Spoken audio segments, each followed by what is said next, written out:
എന്താ സാർ? അച്ഛനല്ലേ? ഉണ്ട്. വിളിക്കാം.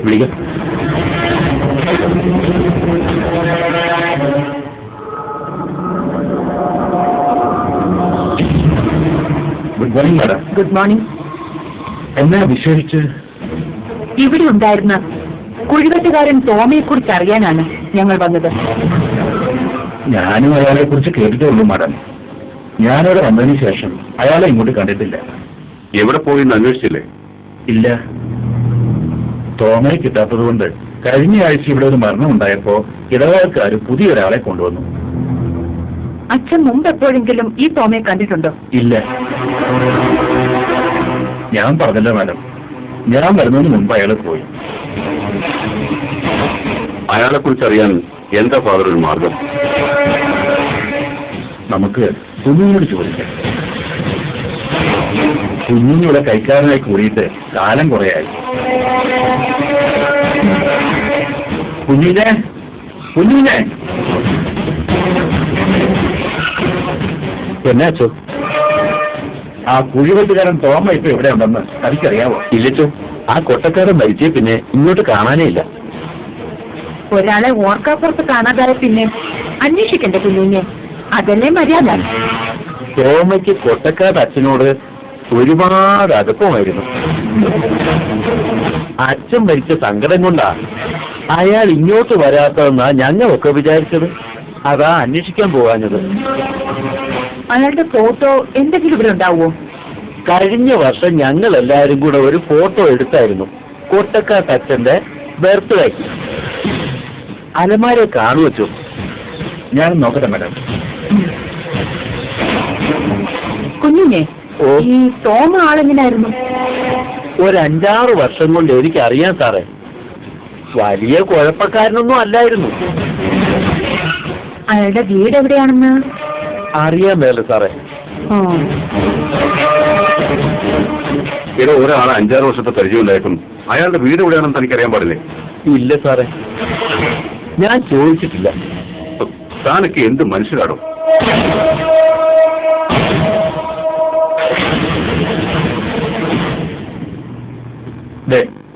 ഇതിൽ ടോമയുണ്ടോ നോക്കിയ കുഞ്ഞുഞ്ഞെ? ആ, ഇതാണല്ലോ അച്ഛാ ടോമ. എവിടെ നോക്കട്ടെ.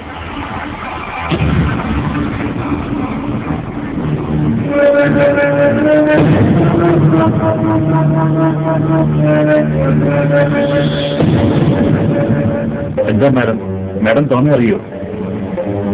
ഇല്ല.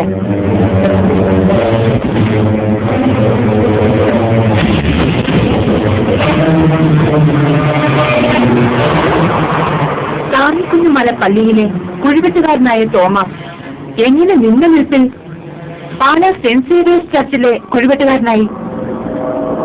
അതും രാജൻ പുത്തൂരാനെ അടക്കിയിരുന്നുവെന്ന് നമ്മൾ വിശ്വസിക്കുന്ന പാലാ പള്ളിയിലെ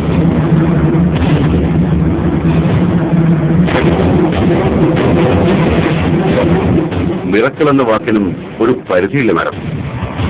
ഇതിപ്പോ ചാനലുകളും ജേണലുകളുമൊക്കെ ഊതിപ്പെരുപ്പിച്ച് സൃഷ്ടിച്ച മുംബൈയിലെയും ദില്ലിയിലെയും അധോലോക കാഴ്ചകൾക്ക് പോലും ഇത്രയേറെ അത്ഭുതങ്ങൾ കാട്ടാൻ കഴിയില്ല. എല്ലാം ഒന്നിനോടൊന്ന് കൂട്ടിക്കുരുങ്ങി കിടക്കുന്നവ. പക്ഷേ ഒന്നിന്റെയും ആദ്യാന്തങ്ങളും അതിരുകളും നിശ്ചയിക്കാൻ വയ്യ. ഇനി പറയേണ്ടത് ടോമയാണ് മാഡം. ടോമയ്ക്ക് പറയാൻ കഴിയൂ. എന്തിന്, എപ്പോൾ, എങ്ങനെ അയാൾ ഇവിടെ വിട്ടുവന്നു? അച്ഛൻ മരിച്ച രാത്രിയിൽ തന്നെയാവണം അയാൾ അപ്രത്യക്ഷമായത്. അയാൾ തന്നെയാവും മാഡം അച്ഛന്റെ കൊലയാളി. സാധ്യത കുറവാണ്. കൊലക്കുറ്റം ചെയ്ത ഒരു പ്രതി മറ്റൊരു പള്ളിയിലാണെങ്കിൽ പോലും ഇങ്ങനെ പരസ്യമായി പ്രത്യക്ഷപ്പെടുമോ? പിന്നെ അയാൾ എന്തിനാണ് മാഡം താന്നിക്കുന്നുമല പള്ളി വിട്ടു പോയത്? അയാളെ അലട്ടുന്ന എന്തോ ഒരു പ്രശ്നമുണ്ടെന്ന് ഉറപ്പാം. ആ പ്രശ്നം നമുക്കുള്ള ഒരു മറുപടി ആവുമെന്ന്.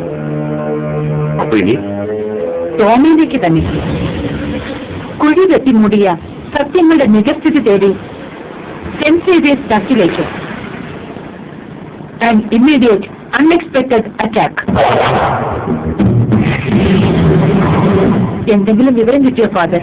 മാഡം വിളിച്ച ഉടൻ തന്നെ ഞാൻ അയാളെക്കുറിച്ച് അന്വേഷിച്ചു. മേക്കപ്പുറത്ത് എവിടെയോ ആണ് അയാളിപ്പോ താമസം. കഴിഞ്ഞ ഒരാഴ്ചയായി അയാളെ ഇങ്ങോട്ട് കാണാതിരുന്നിട്ടും ഫാദർ എന്താ അന്വേഷിക്കാതിരുന്നത്? മരണം വരുമ്പോഴല്ലേ കുഴിവെട്ടുകാരന്റെ പ്രസക്തിയുള്ളൂ മാഡം. അയാൾ എങ്ങനെയാ ഫാദർ ഇവിടെ വന്ന് പെട്ടത്? നേരെ എന്നെ വന്ന് കാണുകയായിരുന്നു ഒരു 1.5 മാസം മുമ്പ്, ജോലി അന്വേഷിച്ച്.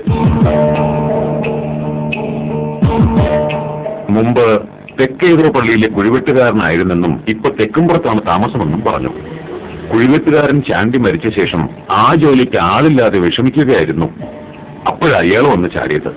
കൂടുതലൊന്നും ചോദിക്കാനും പറയാനും നിന്നില്ല. ഞാനിവിടെ ജോലി കൊടുത്തു. മേട്ടുംപുറത്ത് എവിടെയാണ് അയാളുടെ വീടെന്ന് അതറിയില്ല. ഏതോ ഒരു സ്കൂളിനടുത്തെന്നോ മറ്റോ പറഞ്ഞെന്നാ ഓർമ്മ.